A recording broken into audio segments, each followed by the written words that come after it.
Hello. Hello and good morning, Sarah. How are you doing today? I'm great. Thanks so much for having me on, Arrow. No, I want to thank you so much for sharing this story because you are stepping into the world of nature where a lot of people don't have best friends or people that they love. And you're exposing these two people that really, really were in love with each other as well as the universe.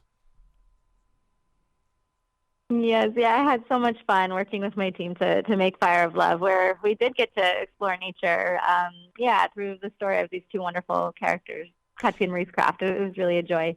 And their love story was the 1970s and the 1980s. I love the fact that you're able to step back into those moments and share forward in the way that you have so much footage, and yet the story feels like it's happening right now.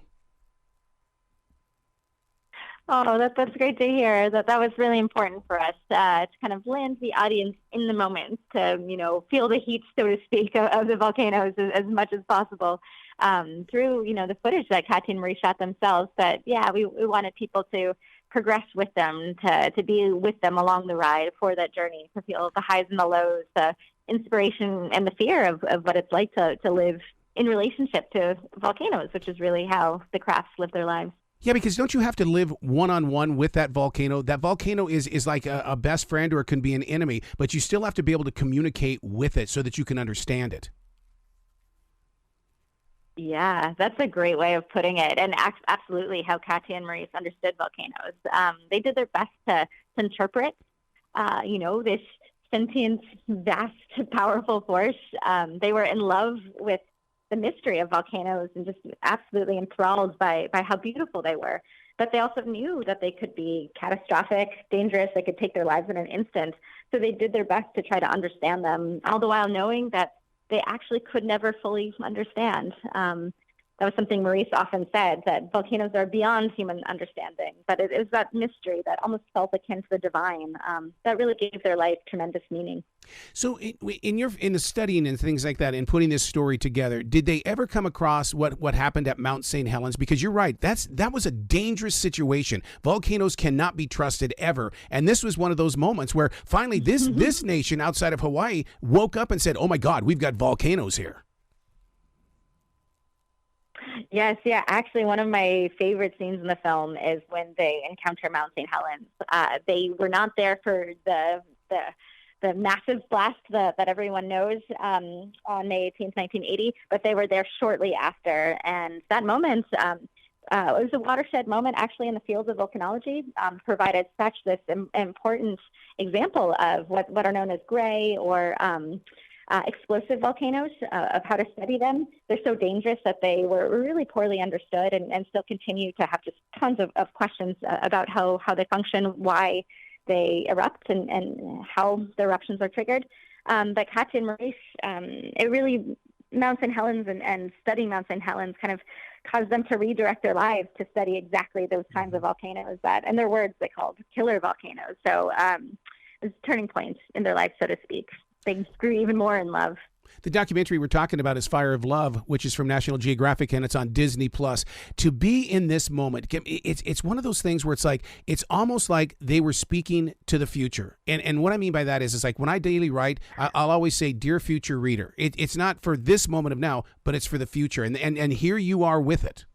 I really love that question. I do feel like they were recording their imagery to teach people about geosciences, to educate governments about how to evacuate and create warning systems. But we always thought that maybe they were leaving almost instructions behind on how to tell a story using their footage about, life and philosophy, about creation and destruction.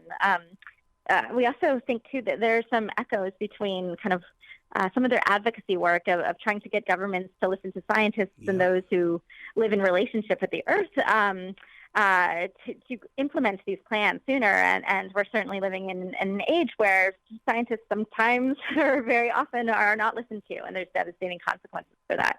So we'd like to think that there's a story that, was taking place at that time in the 80s for them, but absolutely resonates through today. From one creative person to another here, what do you see that most don't, and yet you continue to step through to share it with those that didn't see it, but now they do? That's a pretty different question, isn't it? Oh, wow,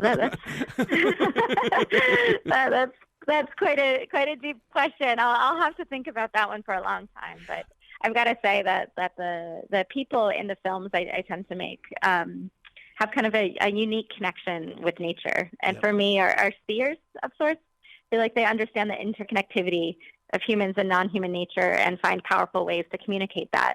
And I'm so inspired by people who do that. That's for me something kind of the landscape of the films I hope to always make, and I hope that my films can kind of provide a different way of seeing the world. In this case, it's seeing volcanoes as sentient, as alive, as forces of creation and destruction and creation all again. And some of my other work is about seeing life force in a rock that might seem inert, or understanding the connections of the forest underground through mushroom hunts. So those kinds of things, I feel like can kind of draw important relationships and make certain things visible that you might not readily see. Oh, you're speaking my street. Oh, my God. When you're talking about going underground and stuff, because I've always believed and studied that the best part of the tree is what's underground. And if people truly were to go back and look at the mission of mushrooms and stuff like that, they are such a vital part of a forest floor. Oh, absolutely. I'm endlessly fascinated by mycelia, by mycological relationships. I think we can learn volumes about fungi and mushrooms. Oh, man, and this is why people need to go to the website and find out more about you, because it's almost like, you feel it from the universe. It moves through you. We become better educated because you took that chance.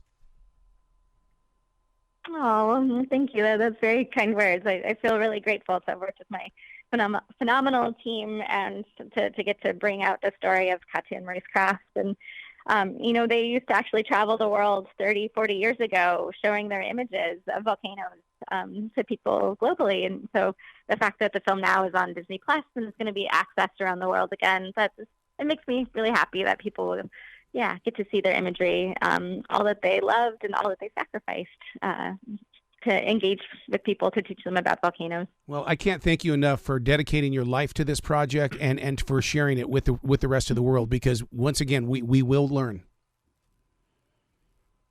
Oh, well, thank you so much. This was a really fun conversation. Thanks for having me on. Please come back anytime. The door's always going to be open for you. Oh, great. Thanks so much, Arrow.